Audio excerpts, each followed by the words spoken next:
সংসারেতে দেখবেন গৃহিণীদের কোনো রকম ছুটি হয় না। সকালটা যে হয় কাজ দিয়ে শুরু করে রাত্রে আমরা শুতে যাই সেই পর্যন্ত কিন্তু কাজই করে যাই। রাত্রে শুয়েও কিন্তু আমাদের শান্তি হয় না। তার পরের দিনের জন্য ভাবনা চিন্তা ভাবতে ভাবতেই কিন্তু কখন যে চোখটা বন্ধ হয়ে যায়, তারপরে চোখ খুললে আবার সেই ভাবনা চিন্তা দিয়েই কাজের শুরু। নমস্কার, আমি রিঙ্কু। কেমন আছেন আপনারা সবাই? আশা করছি আপনারা সবাই ভালো আছেন। আপনাদের ভালোবাসায় আমার পরিবারও সবাই খুব ভালো আছে। আরএস ফ্যামিলি সুন্দর আরও একটি ব্লগে আপনাদের সকলকে অনেক অনেক স্বাগত আর ভালোবাসা জানিয়ে আজকের ব্লগটি ঠিক এই সময় থেকেই শুরু করলাম, আপনাদেরকে সাথে নিয়ে, আপনাদেরকে পাশে নিয়ে। আশা করছি প্রতিদিনের মতো আজকের ব্লগটিও আপনাদের ভালো লাগবে।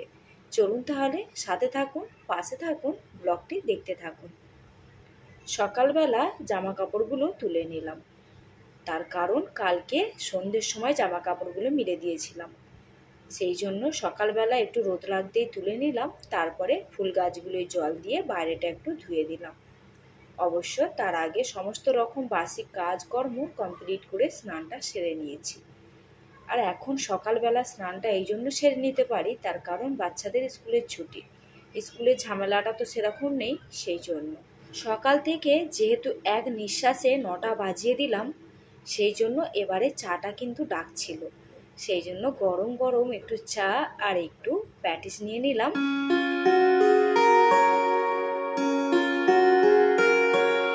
আজকে হচ্ছে মঙ্গলবার, আজকে তো আমার উপোস আছে, কিন্তু হাজব্যান্ড আর মেয়েদের জন্য তো রান্না করতেই হবে। আজকে অবশ্য হাজব্যান্ড বাড়িতেই আছে, তার কারণ আজকে তো ভোটের রেজাল্ট বেরোচ্ছে, একটু সবার মধ্যে চিন্তা ভাবনা তো থেকেই থাকে, সেই জন্য আজকে মোটামুটি ছুটি করে টিভি চালিয়ে দিয়ে সকাল থেকে বসে আছে। তো যাই হোক, আমি কিন্তু এইদিকে আমার কাজগুলো গুছিয়ে নিচ্ছি। আমাদের বসে থাকা বা দাঁড়িয়ে থাকা বললে চলবে না, যতটুকু টাইম বসতে দাঁড়াতে যাব ততটুকু টাইমই কিন্তু আমাদের জন্য দেরি হয়ে যাবে।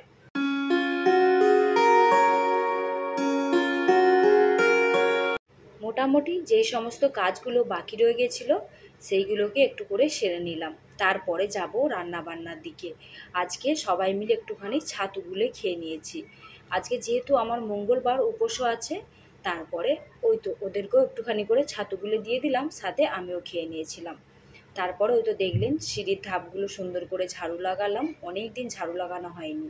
আর যেহেতু প্রতিদিনই ঝড়ঝাপটার দিন, সেহেতু যে এত ধুলো ময়লা হয়, কিন্তু প্রতিদিন তো আর হয়ে ওঠে না, ওই সপ্তাহে 1 দিন বা 2 দিন করে সিঁড়িঘরটা ঝাড়ু লাগাই। আর এই যে রুমটা পরিষ্কার করছিলাম, তখন দেখলাম এই এসির খাঁচাটার কাছে এই পাখিটা বসে চেঁচাচ্ছে।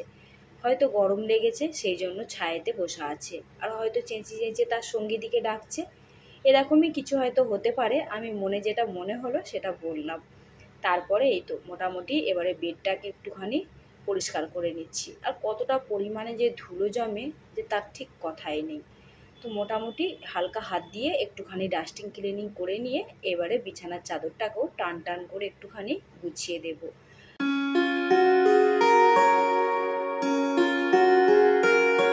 যেহেতু রাত্রেবেলা এখানে শোয়া হয় না, সেহেতু কিন্তু সেরকম পরিমাণে নোংরা হয় না, বাস একটু আধটু এদিক ওদিকে অগোছালো হয়ে যায় আমার শ্বেতামার জন্য।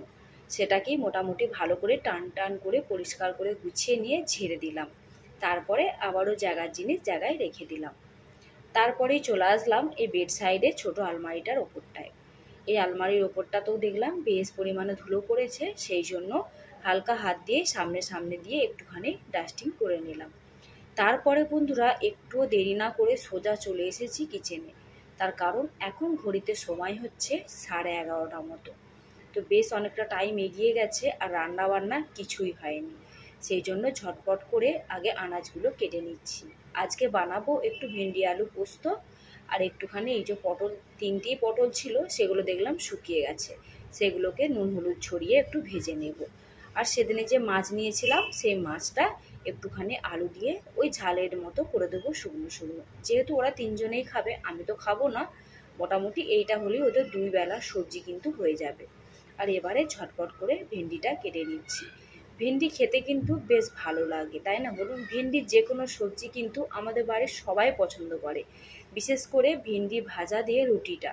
আমার বড় মেয়ের তো খুবই একটা পছন্দের জিনিস। তো যাই হোক, আপনাদের সাথে গল্প করতে করতে এদিকে ভেন্ডিটাও কেটে নিলাম।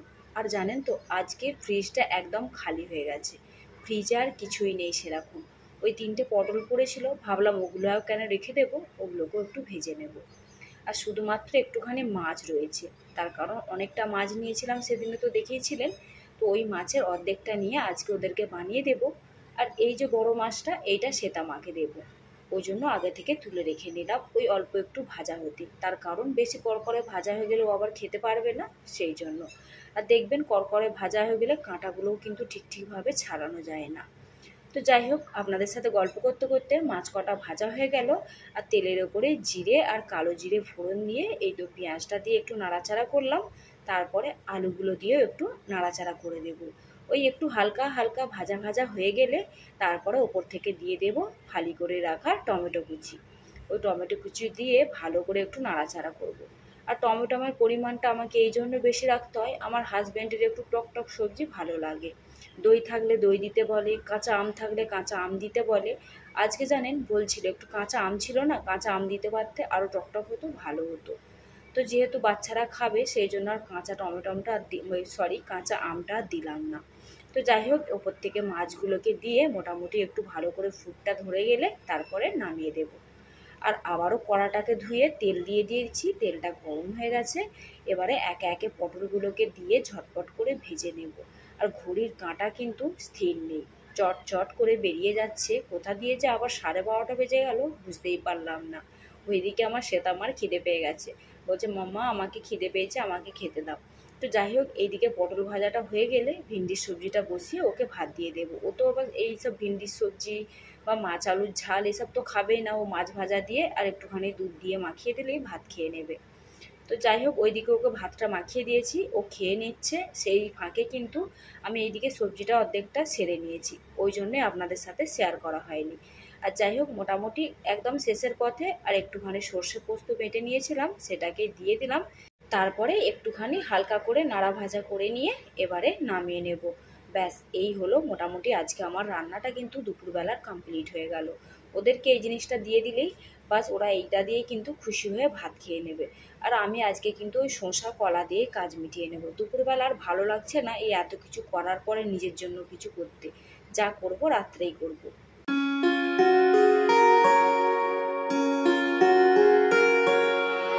আবারও আসলাম বিকালবেলা, এখন ঘড়িতে সময় হচ্ছে ঠিক 5টা।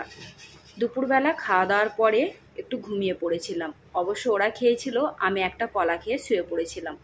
তারপরে এই 4:30 বাজবে, মানে সবজিওয়ালা ভাই খুব আওয়াজ দিচ্ছিল, তাই ছুটে গিয়ে দেখলাম বেশ তাজা তাজা সবজি আছে। সেই জন্য আর বাজার যাওয়ার ঝামেলা ছাড়াই এই বাড়ির সামনে থেকেই সবজি কয়টা নিয়ে নিলাম। অবশ্য সজনে ডাঁটাগুলো পাশের বাড়ির দিদি দিয়েছে, সেইগুলো রাখা ছিল, ভাবলাম সবগুলো যখন ধুচ্ছি ওইগুলোকেও ধুয়ে নিই। তো এই তো নিয়ে নিয়েছি ভিন্ডি আর পটল আর হচ্ছে একটু পুরুল। তো মোটামুটি সবই 1 কিলো করে নিয়ে নিয়েছি, এখন বেশ কয়েকদিন চলে যাবে। তারপরে এই সজনে ডাঁটাগুলো এগুলো দিদি দিয়েছিল ওদের গাছের, সেগুলোকেও ধুয়ে নিচ্ছি। মোটামুটি 4-5 দিনের সবজি হয়ে যাবে। এবারে কিন্তু একবারে হাত ধুয়ে রেখে দেব, তার কারণ এই প্যাচপ্যাচানি গরমের সময়তে তারপরে সবজিওয়ালারা কিন্তু দেখবেন ওই সবজির ওপরে জল ছিটি রাখে, সেই জন্য কিন্তু সবজি তাড়াতাড়ি খারাপ হয়ে যাওয়ার ভয় থাকে। তাই জন্য সবগুলোকে একবার ভালো করে সুন্দর করে ধুয়ে জল ঝরিয়ে তারপরে ফ্রিজে রাখবো, তাহলে সবজিটা কিন্তু কি হবে, বেশ অনেক দিন তাজা থাকবে। আর এইগুলো কি একদিনে খেয়ে নেওয়ার জিনিস বলুন, ওই প্রতিদিন একটা করে করে তো খেতে হবে। সেই হিসাবে মানে যেটা তাড়াতাড়ি খারাপ হবে সেটাকে আগে রান্না করে খেয়ে নেব, এইভাবে 3 দিন 4 দিন তো চলবে। সেই জন্য কিন্তু একটুখানি গুছিয়ে রাখলাম।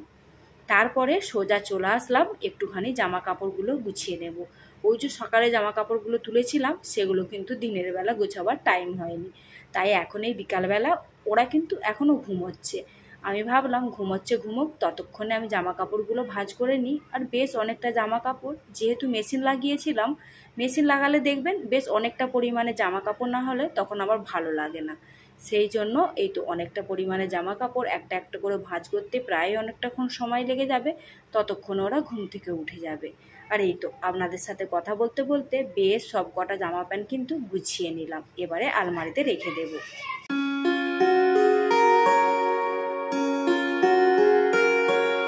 এরই মধ্যে ওরাও সবাই উঠে পড়েছে, আর বাইরে আজকে জানেন খুব সুন্দর মিষ্টি মিষ্টি হাওয়া দিচ্ছে, সেই জন্য ওরা বাইরে ঘোরাফেরা করছে। আর ঠিক সেই ফাঁকে আমি এই যে পুরো বাড়িটাকে সুন্দর করে ঝাড়ু লাগিয়ে দিচ্ছি।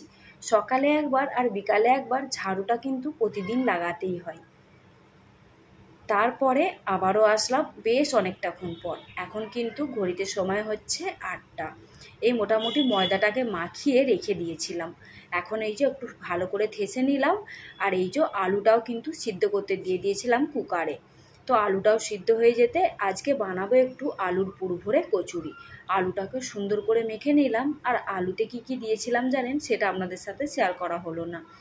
ওতে দিয়েছিলাম একটুখানি লঙ্কার গুঁড়ো, একটুখানি চাট মশলা, একটুখানি আমচুর পাউডার, একটুখানি ধনে গুঁড়ো, আর একটুখানি জিরেকে ভেজে গুঁড়িয়ে দিয়েছিলাম। আর যেটা দিয়েছিলাম সেটা হচ্ছে নুন। সব রকম দিয়ে ভালো করে একটু মাখিয়ে নিলাম। তারপরে এই তো ময়দাটাকে গোল গোল করে নেচি করে নিলাম, সবগুলো একবারে করে নিলাম, নাহলে একা হাতে বেলবো করবো বেশ অনেকটা টাইম লাগবে। আর এই তো এবারে আলুর পুরটাকেও সুন্দর করে ভরে নিয়ে আর একটা একটা করে কিন্তু বেলে বেলে রেখে দেবো, তারপরে ছাঁকতে কিন্তু সুবিধা হবে। হাজব্যান্ডকে বললাম এসে একটু হাতাপাতি করে দিতে, কিন্তু ওই যে আজকে বলছিলাম ভোটের রেজাল্ট মোটামুটি একটু আধটু এদিক ওদিক করছে, ঘুরছে ফিরছে আসছে, টিভির নিচে বসে পড়ছে। তো যাই হোক মোটামুটি ওইদিকে সবগুলোকে বেলে নিলাম, বেলে নিয়ে এই তো এবারে একে একে ছেঁকে নেব। তাহলে বন্ধুরা আজকে আমার ব্লগটি আপনাদের কেমন লাগলো অবশ্যই করে কিন্তু একটা কমেন্ট করে জানিয়ে দেবেন। যদি একটু বেশি ভালো লেগে থাকে তাহলে প্লিজ একটা লাইক করে দেবেন। আর যদি আমার কোনো নতুন বন্ধু আজকে আমার ব্লগটি দেখে থাকেন, আপনাদের কেমন লাগলো, কোথা থেকে দেখছেন সেটাও কিন্তু একটু ছোট্ট করে কমেন্টের মাধ্যমে জানিয়ে দেবেন। আর যদি কোথাও একটু মনকে ছুঁতে পারি তাহলে অবশ্যই করে চ্যানেলটিকে সাবস্ক্রাইব করে আপনাদের আত্মীয় পরিজনের মধ্যে শেয়ার করে দেবেন। আর যারা অলরেডি এই কাজটা করে রেখেছেন তাদের তো অনেক অনেক ধন্যবাদ আর ভালোবাসা জানাচ্ছি। এই তো আপনাদের সাথে কথা বলতে বলতে কিন্তু মোটামুটি সমস্ত কাজটা গুছিয়ে নিলাম, রান্না বান্নাও কমপ্লিট। এবারে কিন্তু ডিনারটা সেরে নেব। এদিকে একটুখানি দই নিয়ে নিলাম, দইতে নুন চিনি পরিমাণ মতো দিয়ে একটু চাট মশলা একটু লঙ্কার গুঁড়ো দিয়ে ভালো করে ফেটিয়ে নিয়ে ওপর থেকে ভাজা জিরে গুঁড়ো মশলা ছড়িয়ে দিলাম। দিয়ে এই তো 4টে লুচি নিয়ে নিয়েছি, মানে ওই কচুরি যেগুলো বানালাম, আর গরম গরম নিয়ে কিন্তু একদম মুখে পুড়ে দিচ্ছি, এত টেস্টি লাগছে খেতে যে কি বলবো। আর সাথে নিয়ে নিয়েছি একটুখানি স্যালাড। আপনারা কিন্তু এইভাবে ট্রাই করে দেখতে পারেন, খেতে কিন্তু দারুণ হয়। চলুন তাহলে আজকের মতো টাটা।